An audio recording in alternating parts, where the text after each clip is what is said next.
ยาบ้ากว่า 10 ล้านเม็ดโดยกองร้อยทหารม้าที่ 2 หน่วยเฉพาะกิจชัยยานุภาพจัดกำลังพลจำนวน 1 ชุดปฏิบัติการร่วมกับชุดปฏิบัติการสุนัขทหารที่ 2 หมวดสุนัขทหารกองกำลังผาเมืองทำการจัดตั้งจุดตรวจเพื่อป้องกันและสกัดกั้นการกระทำผิดบริเวณจุดตรวจจุดสกัดกั้นบ้านรินหลวงตำบลเมืองนะอำเภอเชียงดาวจังหวัดเชียงใหม่ตรวจสอบพบรถยนต์บรรทุก6ล้อยี่ห้ออีซูซุป้ายทะเบียนนครปฐมคนขับแสดงท่าทางมีพิรุธเจ้าหน้าที่จึงได้เรียกให้หยุดรถเพื่อขอทำการตรวจสอบผลการตรวจค้นพบของกลางยาเสพติดให้โทษประเภทหนึ่งหรือยาบ้าบรรจุอยู่ภายในกระสอบดัดแปลงจำนวน50กระสอบรวมทั้งสิ้นประมาณ 9,970,000 เมตรผู้ต้องหาให้การรับสารภาพว่าได้รับการว่าจ้างให้ขับรถบรรทุกคันดังกล่าวไปส่งที่บริเวณตลาดไทยได้รับค่าจ้างจำนวน 150,000 บาททางนี้ในห้วงตั้งแต่วันที่1ตุลาคม2568ถึงปัจจุบันกองกำลังผาเมืองสามารถสกัดกั้นยาเสพติดได้229ครั้งจับกุมผู้ต้องหาได้239คนซึ่งหากยาเสพติดที่ตรวจยึดได้ดังกล่าวถูกลำเลียงเข้าพื้นที่กรุงเทพมหานครจะสร้างความเสียหายทางเศรษฐกิจจากมูลค่าของยาเสพติดที่จำหน่ายถึงกว่า 25,000 ล้านบาทคมสันต์คำวงทีมข่าวสวทเชียงใหม่รายงานกองอำนวยการรักษาความมั่นคงภายในภาค 4 ส่วนหน้าลงพื้นที่ตรวจสอบวัตถุพยานเพิ่มเติมเชื่อมโยงเหตุระเบิดในพื้นที่ตำบลยะลาอำเภอเมืองจังหวัดยะลาจากกรณีเหตุการณ์ระเบิดภายในบ้านพักไม่มีเลขที่ในพื้นที่บ้านยะลาหมู่ที่ 1 ตำบลยะลาอำเภอเมืองจังหวัดยะลาเมื่อวันที่ 2 กุมภาพันธ์ 2569 ส่งผลให้นายตัสรีอายุ 23 ปีเสียชีวิตภายในบ้านที่เกิดเหตุและเกิดความเสียหายภายในบริเวณบ้านจากการขยายผลทางคดีเมื่อวันที่ 14 กุมภาพันธ์ 2569 เจ้าหน้าที่ได้เข้าตรวจสอบพื้นที่บริเวณโดยรอบบ้านหลังดังกล่าวเพิ่มเติมและเข้าตรวจค้นบริเวณป่ากล้วยหลังบ้านผลการขยายผลตรวจพบและตรวจยึดวัตถุที่เกี่ยวข้องกับเหตุการณ์โดยเจ้าหน้าที่ได้ดำเนินการตามขั้นตอนความปลอดภัยและเก็บรวบรวมพยานหลักฐานเพื่อขยายผลเชื่อมโยงทางคดีเพิ่มเติมโดยรายละเอียดอื่นๆอยู่ระหว่างการตรวจสอบทั้งนี้ทางกอรมนภาค 4 ส่วนหน้ายืนยันจะดำเนินการตามกฎหมายกับผู้ที่เกี่ยวข้องอย่างเคร่งครัดอัมรันแมหะสวทยะลารายงานจบข่าวอรัญญาชมชื่นอ่านรับฟังข่าวครั้งต่อไปเวลา 15 นาฬิกาค่ะติดตามข่าวที่นำเสนอไปแล้วได้ที่ www.thainews.prd.go.th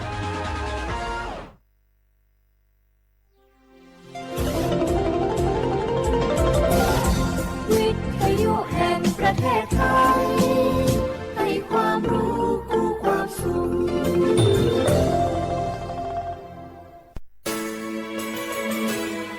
สถานีวิทยุกระจายเสียงแห่งประเทศไทยจังหวัดเชียงใหม่ AM 1476 กิโลเฮิรตซ์สถานีวิทยุภาคภาษาชาติพันธุ์แห่งเดียวในประเทศไทยที่มีความทันสมัยเชื่อถือได้สร้างอัตลักษณ์กลุ่มชาติพันธุ์สู่สากล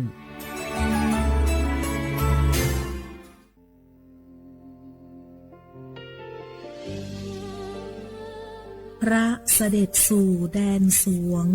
ไทยทั้งปวงน้อมสำนึกในพระมหากรุณาธิคุณตราบนิรันดร์ข้าพระพุทธเจ้าข้าราชการและเจ้าหน้าที่สถานีวิทยุกระจายเสียงแห่งประเทศไทยจังหวัดเชียงใหม่กรมประชาสัมพันธ์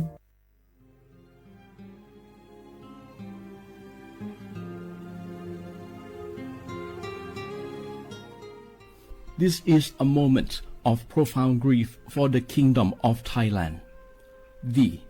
The collective voices of Radio Thailand Chiang Mai join the Thai nation in mourning the passing of our beloved Queen Martha, Her Majesty Queen Sirikit. Her life was a testament to the unwavering service, grace,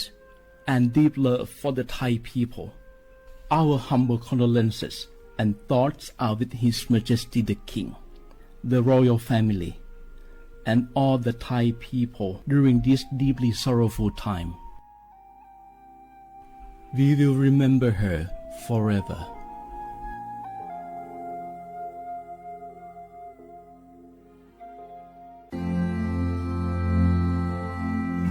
รากฐานสังคมไทยตั้งแต่อดีตจนถึงปัจจุบัน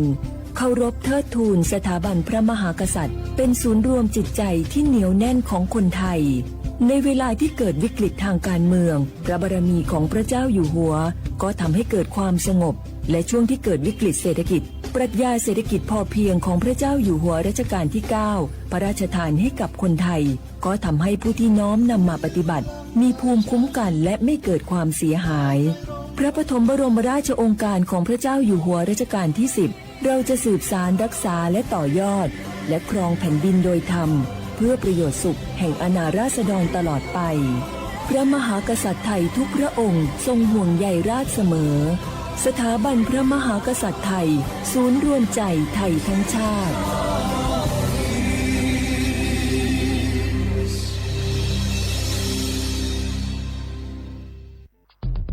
แค่3 ปีความเสียหายจากอาชญากรรมไซเบอร์ของคนไทยพุ่งทะลุถึง 94,000 ล้านบาทหรือเฉลี่ยปีละ 30,000 ล้านบาททุก1 ชั่วโมงเราเสียเงินกว่า 3.4 ล้านบาทให้กับมิจฉาชีพออนไลน์โจรไม่เห็นใจคนอาชีพไหนอายุเท่าไหร่สถานะทางการเงินแบบใดหมอพ่อค้านักธุรกิจนักเรียนแม่บ้านข้าราชการเกษียณทุกคนตกเป็นเหยื่อได้เสมอและวันหนึ่งอาจเป็นคุณหรือคนที่คุณรักเพราะจุดอ่อนร่วมของเหยื่อคือความเร่งรีบขาดสติหรือแม้แต่บางครั้งก็เกิดความโลภจนเกินไปอย่าปล่อยให้การกดคลิกเดียวลิงก์เดียวทำให้โจรยิ้มกว้างวันนี้ถึงเวลาแล้วที่คนไทยทุกคนจะต้องร่วมมือกันสร้างภูมิคุ้มกันอาชญากรรมไซเบอร์ช่วยกันหยุดก่อนที่ภัยไซเบอร์จะทำให้คนที่คุณรักและตัวคุณเองกลายเป็นเหยื่อ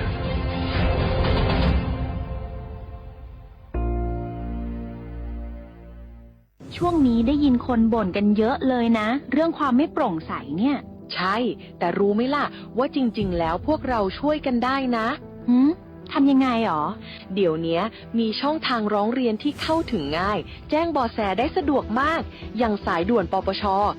1205อ๋อแบบนี้ทุกคนก็มีส่วนทำให้บ้านเราดีขึ้นได้จริงๆแน่นอนการต่อต้านทุจริตจะสำเร็จได้ก็เพราะคนอย่างเราร่วมมือกันสำนักงานประชาสัมพันธ์ที่ 3 กรมประชาสัมพันธ์กระจกวิเศษจงบอกข้าเถิดใครงามเลิศในปัทภีก็พระนางน่ะสิราชินีผู้เลอโฉมดูสิตั้งแต่ท่านพาชาวประชางดเผาป่าและขยะในครัวเรือนชาวไร่ชาวนาก็งดเผาตอสั่งข้าวฟางข้าวหันไปไถกลบทำปุ๋ยหมักแปรรูปเป็นอาหารสัตว์หรือเอาไปอัดเป็นก้อนแทนอากาศก็ดีไม่มีฝุ่น PM 2.5 คอยกวนใจหน้าตาท่านก็สดใสผิวพรรณผุดผ่องเป็นที่สุดพะยะค่ะ ต้องแบบนี้สิเจ้าพูดถูกใจข้ายิ่งนักเพราะทุกการเผานั่นคือการสะสมฝุ่นแต่ถ้าทุกคนร่วมใจกันหยุดเผาเราก็จะมีแต่อากาศบริสุทธิ์ไว้หายใจห่างไกลมะเร็งปอดสุขภาพก็ดีมันคือที่สุดแล้วราชินีจงเป็นอมตะราชินีจงเป็นอมตะข้าขอบูชาท่านพะยะค่ะไปเอาธูปมาแต่ไม่ต้องจุดแล้วนะเดี๋ยวนี้ข้าเปลี่ยนมาใช้ธูปไฟฟ้าแล้วมันจึ้งมากไม่มีฝุ่นเลย คุณภาพอากาศดีด้วยการร่วมมือของทุกภาคส่วนปรารถนาดีจากสำนักงานประชาสัมพันธ์ที่ 3 กรมประชาสัมพันธ์จังหวัดเชียงใหม่ขอความร่วมมือทุกภาคส่วนงดการเผาเพื่อลดปัญหาหมอกควันและมลพิษทางอากาศจากการเผาป่าและการเผาเศษวัสดุทางการเกษตรตามประกาศมาตรการสำคัญเพื่อควบคุมการเผาในพื้นที่ต่างๆโดยไม่อนุญาตให้มีการเผาใดๆทั้งสิ้นเพื่อเป็นการลดมลภาวะจากฝุ่นละอองขนาดเล็กหรือ PM 2.5 ตั้งแต่วันที่ 1 มกราคมถึง 31 พฤษภาคม 2569 หากจำเป็นสามารถลงทะเบียนขออนุมัติผ่านระบบไฟล์ดีและเบิร์นเช็คได้ฝ่าฝืนต้องระวังโทษจำคุกและปรับหรือทั้งจำทั้งปรับจังหวัดเชียงใหม่ส่งเสริมการใช้เทคโนโลยีในการจัดการขยะและเศษวัสดุทางการเกษตรเพื่อลดการเผาในอนาคตและสร้างสภาพแวดล้อมที่ดีขึ้นในระยะยาวหากพบเห็นการเผาในพื้นที่ห้ามเผาหรือพบผู้กระทำความผิดสามารถแจ้งข้อมูลได้ที่ 053-112-808 หรือ 191 ตลอด 24 ชั่วโมง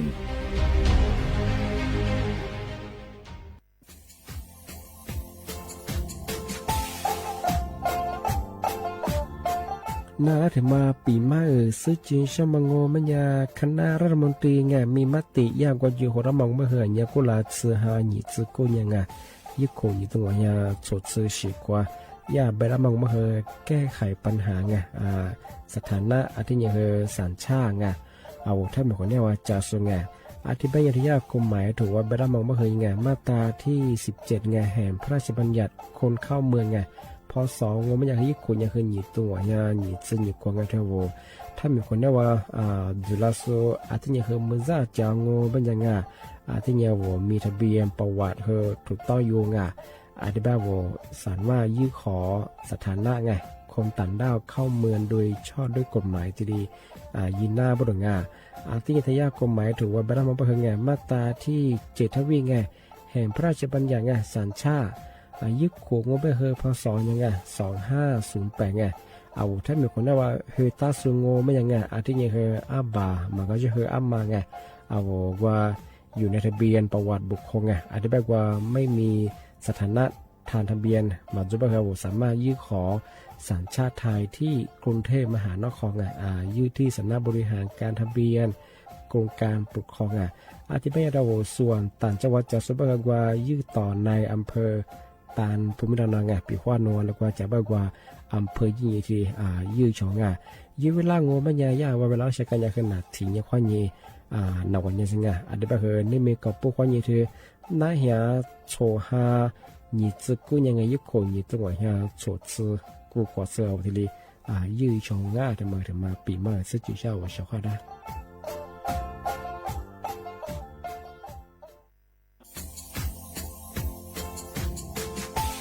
ชาว่าบราวัฒมาปีมาอาทิตย์ตาจินชามังมันยังไงมุสาจังหวัดเช่นไม่ค่อยถึงมาปีมาปากไก่ฝรั่งที่5ที่นี่ก็พวกยังว่า5 3ที่นี่ซึ่งยี่คนอยู่ตรงนี้โฉดซึกูขวางมาคืออาตุทัดโซดงกับปากกับเมียนเบสพิอาลุมิโดขยันรัวจุดเปดงจัดความแบบดิต้มแบงอาตุทัดโซบงอาทิตย์ยาวพื้นที่หรือตัวจางงูเป็นยังก็ยาระบบไฟดีข้อนี้มาอนุญาตอยู่ไม่เฮมาคืออาตุทัดโซดงอาทิตย์ยังปีขวาวัดตุสองงูเป็นยังฝ่าฝืนยังคือกลุ่มหมายและช่วยยาช่วยยาโซดงอาทิตย์บ้างงูเป็นยังมาอาตุชัวอาตุเบียพมัวงูเป็นยังอาวุธโทแจ้งศูนย์อำนวยการแก้ไขปัญหาหมอกควานอาทิตย์ยังคือฝุ่นละอองมาคือจังหวัดเชียงใหม่ยี่เบอร์โทรงูเป็นยัง053อาทิตย์112808หรือที่มางูเป็นยังสำนักงานประชาสัมพันธ์จังหวัดเชียงใหม่ก็ยังดีปีมาทีเดียวประกาศยุคลังอันนี้ประกาศมาก็ตะวันเลยยุจลาฟโรง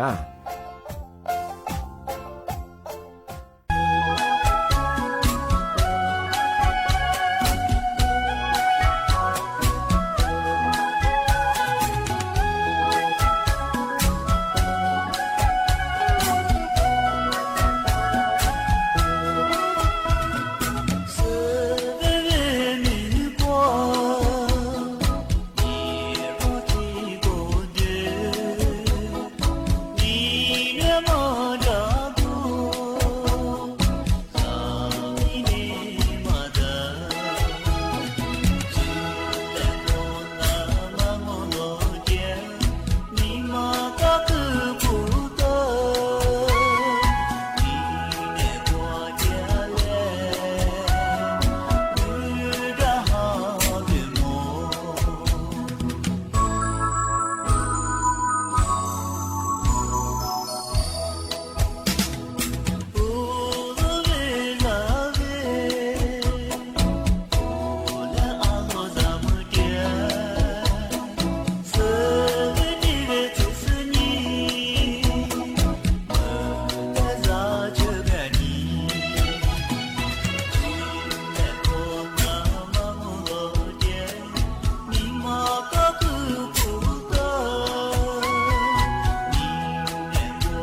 อามาซาเอาลิซุงโงโดซึตขวาเปลาวงาเอาลิซุงโงโดจามางโงบัญญาโดกุญทาจิ้มหมายดังสถานีวิทยุกระจายเสียงแห่งประเทศไทยจังหวัดใช่ไหมว่าโดยจะถ้าวิทยุว่ามือจามางโงบัญญายี่ระบบยา AM ยี่ครึ่งความถี่โงบัญญาที่ตัวลิฮาชิชื่อโฉเฮกว่าจูเนี่ยคือดูหลังในแนวบัญญาคือโฉโมขวานีจีโมติขวาตัวที่โมล้อยานีโมขวานีซาโมกะนาทีเนี่ยขวานีนาเนี่ยเจอที่ดูจะที่ท่าวFacebook ยี่เพลงว่าคือสวทจุเยียเชียงใหม่ยา AM 1476กิโลเฮิรตซ์เนี่ยFacebook คือที่ตุยน่างวันนี้ซึ่งงงก็เป็นคือนาทีเนี่ยขวานีนาเนี่ยสังทีเนี่ยมาคือนีขวานีเวลาดงที่นี่ที่มาเทเชอร์จะมาปีมากที่สุดจริงช่างมาใส่ยาสถิติส่วนยาอีกข้อมูลถึงยามามองก็ไม่คือแทมิสุเฮที่กลุ่มมิชาชีแกนคอร์เซนเตอร์ก็จะมาคือมีอาชีพของสิพูดถึงเมื่อชั่วโมงมาแบบที่ก็ถือว่ายี่ข่าวยี่ดูเฮหมู่ว่าตัวนี้หมู่ว่านาโจกลุ่มมิชาชีพแบบมาแกนคอร์เซนเตอร์แบบมาสแกนเมื่อแบบมางอหลังสมัครเข้าสู่ยาอาลีก็ยาลีเชื่อมาเขาเขาหมู่ว่านาโจเป็นยังเขาที่กระโดดแบบเขามาซื้อสิ่งที่ความยังคือมาทรีเบียงมาคือยังคือยี่ข่าวยี่ดูเฮนั่นนางแต่ก็ต้องเขาจะเจอเขายาขวดทวมแบบผู้ใหญ่บ้านที่ดีปากกาที่ปีมามันคือจวงมาคือแต่ที่ดียี่เมาดูก็ตานี่คือที่ดีกับคนนาชของอาจจะแบบนาถึงยิงถึงเงี้ยเวลาพอจิจุลงก็เป็นอย่างคือที่ดีสุดท้ายก็เป็นอย่างคือส่วนลิเชื่อคือ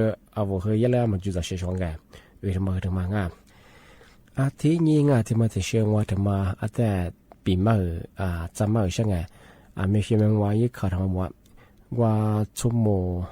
ทัวร์มายี่คือผู้บ่าวว่าสารมังยาลายาชีเฮเซที่สารบรงกันยาแบบที่กลุ่มมิชาชีที่ผู้มาโทรฟลานีงอหนุญาเจ้าหน้าที่รัฐบาลเบญงที่ยังธนาคารเบญเวลาปกครองที่ชูเราอย่างไงเดี๋ยวแบบชั่วโมงมาคือย่ารัฐบาลหลักโซเบญปกครองชูเฉยที่แบบงบปัญญากูถือคือปกครองชุลาชุลามาคือนี่แหละผู้บ่าวที่ลีจ่าเป็นยังไงรัฐบาลเขายิงสมุนเลย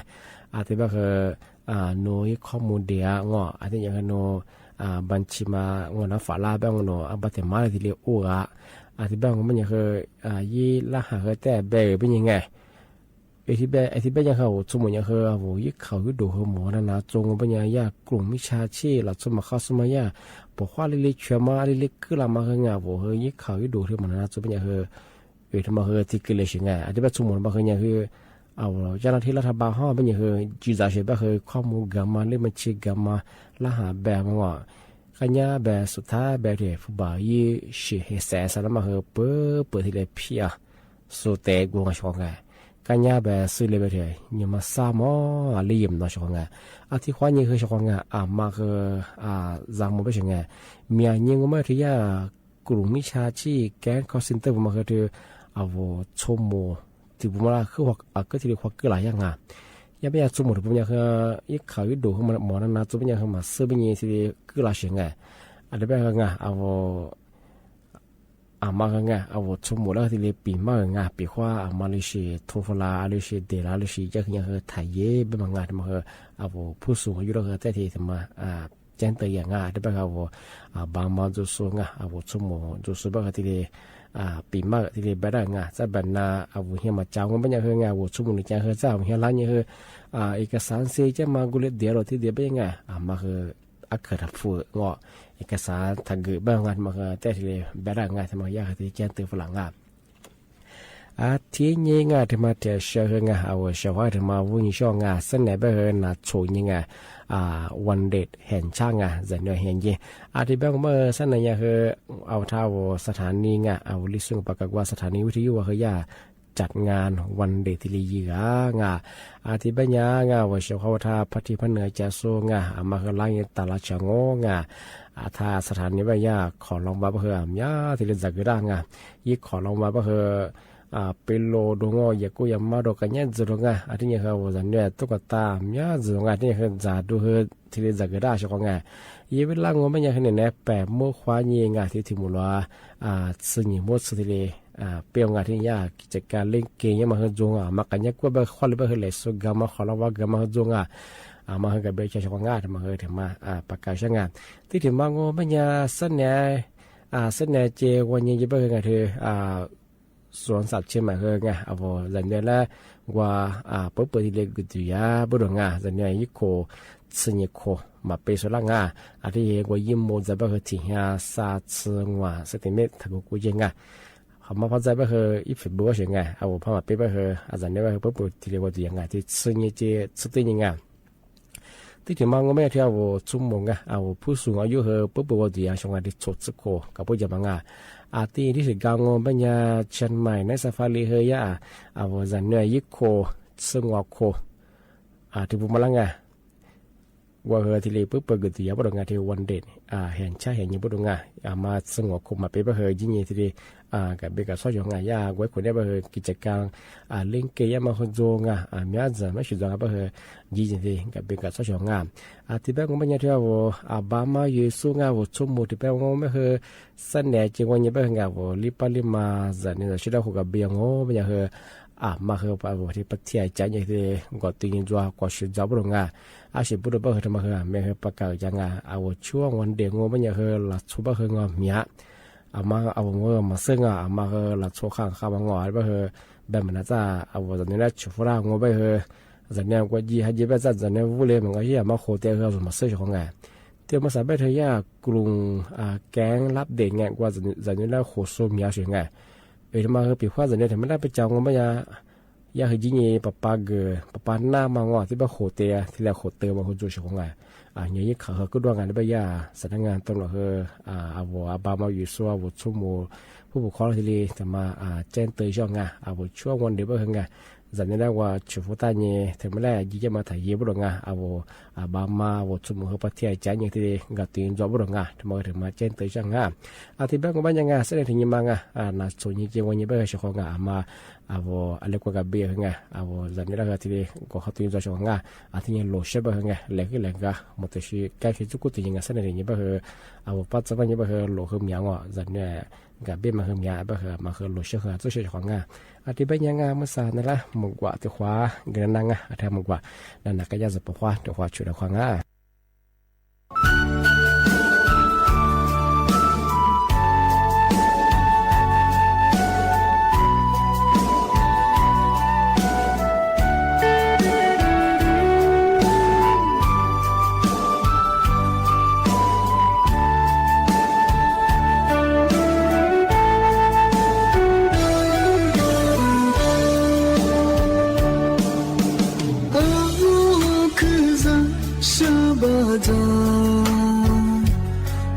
เธอจะนุ่มเล็กว่ามาได้เบเตอร์มาที่นี่ดูกูมาได้กูรู้ชีนูที่เคยสุดท้ายเป็นสุดมาที่สุ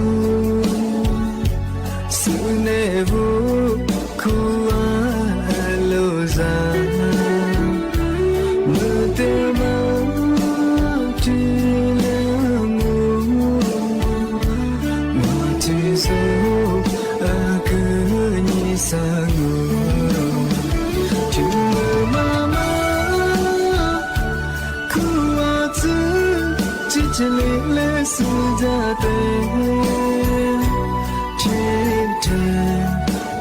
กูดงว่ามาโจกูถึงเบคดีจามถึงมือปีละฉันก็ยิ่งบีว่าลูที่ดีจ้าที่เนี่ยดีจีเนี่ยดี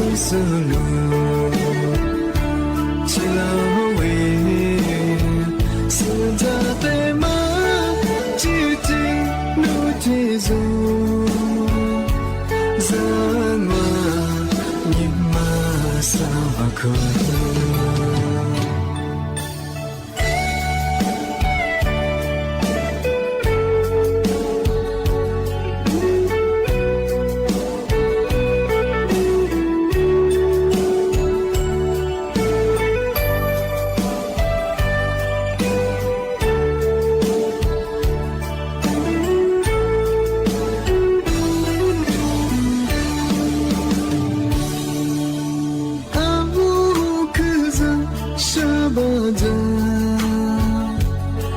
这走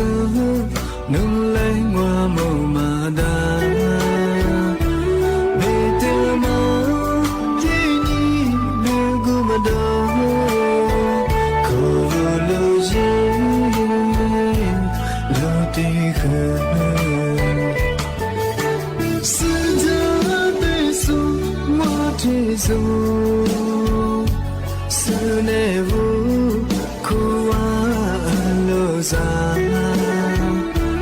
mơ tê mơ phi lương mà chỉ số à cứ như xa ngô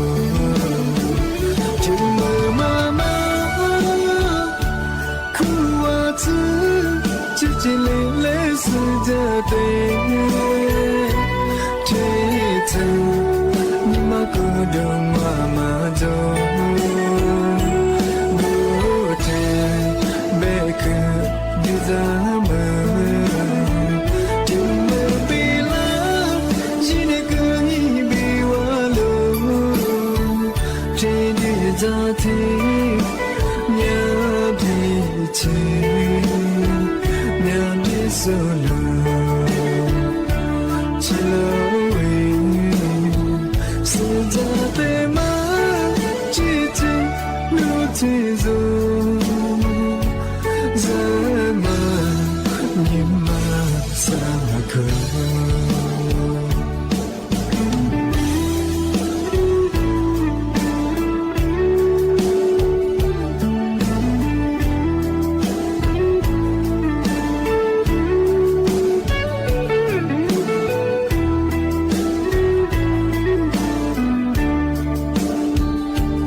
เชียวขอบดาคือมุงง่าข้อคว้าสวัสดีครับ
小伙我拿来乌龟子过的饼哎，个四个年度个四个大度，小伙我乌龟的么和面子装哎，俺们啥地图嘛拿来别的么和呀ที่มัน呀吧乌龟哎呀乌龟呀ตะภาพน้ำ吧么哎，哎呀乌龟ที่子嘛我半夜ที่呀ไต้หวัน吧我太真吧哎，啊可香啊，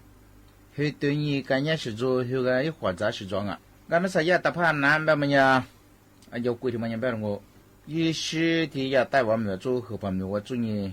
ที่จู่มาไงแต่ละเหือที่จะมาที่มันยังแบบที่อยากชาวขวานมาคือแบบจะจู่ไงไอ้เสเป็นยาคือสักแบบนี้อีขวาจะมีมาจะกูจะชัวแต่ผ่านน้ำแบบมันยังไงที่อยากชีววิทยาอะไรบ้างไงอีมือแบบนี้ที่มันยังฝรั่งงงไงชาวขวานไอ้ที่ยังนานาเฮียไงอยากไต้หวันซับเชียวto turn อะไรบ้างไงchange subtle turn ไอ้สิ่งนี้วิทยาศาสตร์จะกว่าเปลี่ยนแบบสิ่งนี้ ทวนิสอะไรบ้างไงทวนิสซินนิซีนิซิสอะไรบ้างไงอีจากกูแบบนี้นะอย่าคือผ่าเหนือจีไต้หวันเหนือแบบเกาหลีเหนือแบบญี่ปุ่นแบบเวียดนามพม่าแมนจูเรีย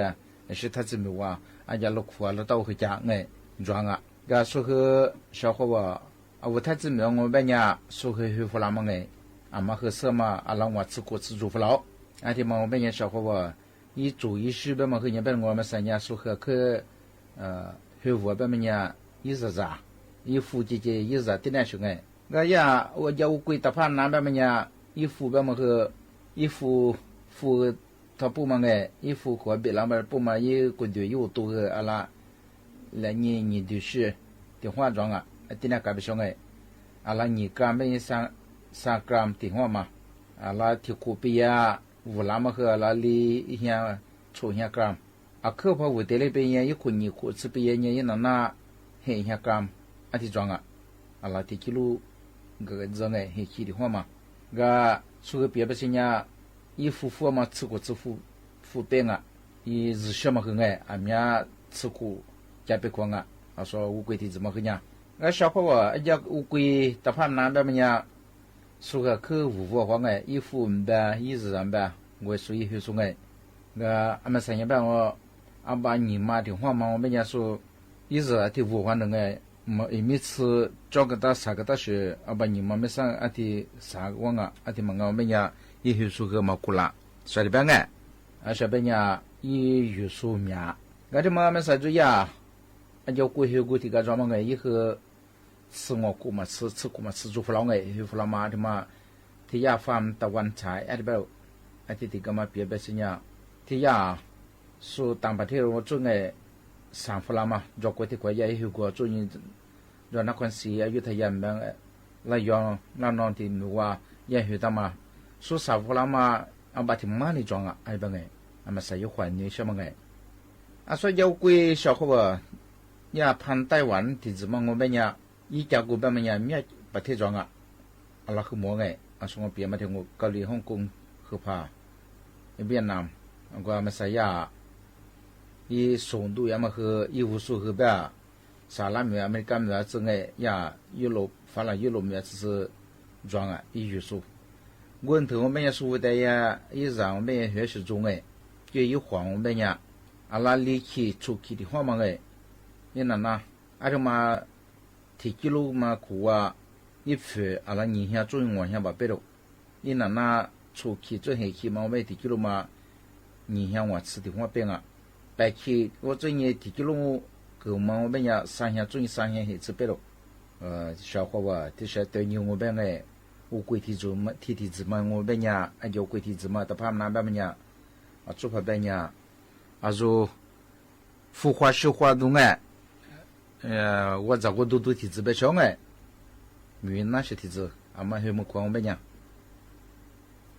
俺们啥，俺们和怕还没我别呀一包下哎，一包别么呀，我嘛，体得啦没哎，一包下嘛。สื้อฟ้าที่ตลาดไม่มาหัวมาที่ห้อยหัวคือหิวบาลังอ่ะก็จะมาคือชาวเขาว่าที่ชาวบ้านแบบนี้หิวยิ่งช่างไงอามาจะคือยิบฟิวข้าที่กิโลมาเลี้ยงว่าเฮียเป็นเนี่ยชาวเขาว่าใครช่างไงเอายิ่งหาสมุนไพรหิวเป็นเนี่ยมีเป็นว่างอ่ะที่กูอาบ้าสุขหิวมันเป็นเนี่ยก็ที่กูเป็นอามีหิวเมืองอ่ะนี่ต้องมาฝรั่งไงก็ชาวเขาว่าที่มาคือมาเฮียนี่ชอบเป็นยังไงอาสุจุยายี่หิวกว่าติดต่อยี่คือดังไงยี่มีคุณสมใจดีบ้างอย่างการที่มาคือชาวเขาว่ามีแต่ชัวก็เฮียนี่ใช้ยี่สิบเนื้อไงส่วนเล็ดติดต่อยี่เนี่ยยี่สิบจะมาคืออุกงไงยี่เบอร์โทร0852605522นี่สับเบอร์จ้องไงชาวเขาว่าก็มาแต่ชัวอามาเฮียเช่นเนี่ยส่วนอีหิวสุดละไงยี่สิบเนื้อเป็นยี่ติดต่อยี่ไงข้าจะกูแต่是คือ小伙娃ก็ที่มาอาจจะอุกุยไง小伙娃อุกุยจะกว่าที่ปีอ่ะอุกุยแบบมันเนี่ยอามี自装ไงก็อามี自装แบบมันเนี่ยวุ้งจ้ามันเนี่ยวุ้งมา佩服ก็ที่小伙娃มาวุ้งจ้ามา佩服ดูที่มาแต่ละยี่ปีมาอ่ะ乌龟那么也的，俺们是装个，刚我的别拿来配辅助，啊，我是个当，地方我们也的呀，倒着了去，啊，这帮个倒着去，乌龟着去，啊，这帮个乌龟着去，比如，地方我们呀，发了没呀？เอาไรกระเตอร์อธิบายสแนปเปอร์เอาไรกระเตอร์สแนปเปอร์就么呀没太提提是我就算有别人乌龟做他来说我别人个乌龟做来说我别人啊可无是的嘛啊说在小屋的了嘛乌龟提子嘛一个就怕屋的了个小伙吧阿拉提不制作拉肉一个就有多个我一个股有多啊这么个一他妈配合嘛呀有我嘛个提多年提子嘛没有有多一个国嘛，金库当啊，我早起，我只有学了哎，啊，说专业说个我早起边啊。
Hãy subscribe cho kênh Ghiền Mì Gõ để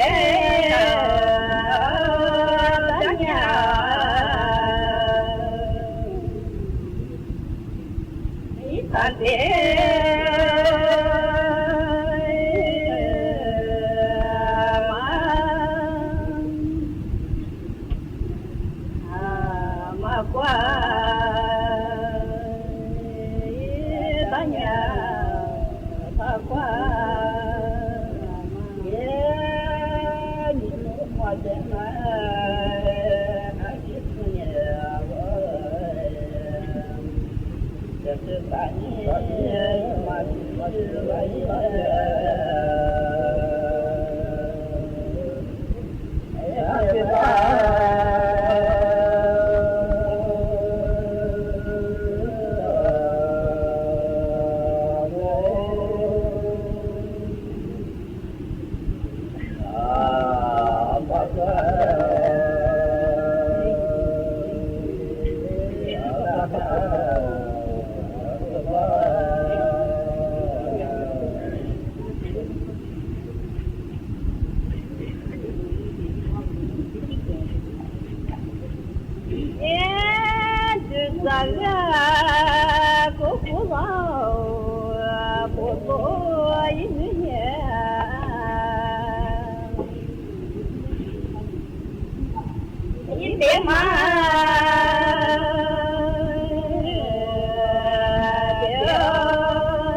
พระผู้เสด็จสู่ฟ้าสวรรคาลัยแนบดวงใจตามพระบาททุกชาติภพปวงประชาน้อมสำนึกในพระมหากรุณาธิคุณเป็นล้นพ้นอันหาที่สุดมิได้ข้าพระพุทธเจ้าคณะผู้บริหารข้าราชการและเจ้าหน้าที่สถานีวิทยุกระจายเสียงแห่งประเทศไทยกรมประชาสัมพันธ์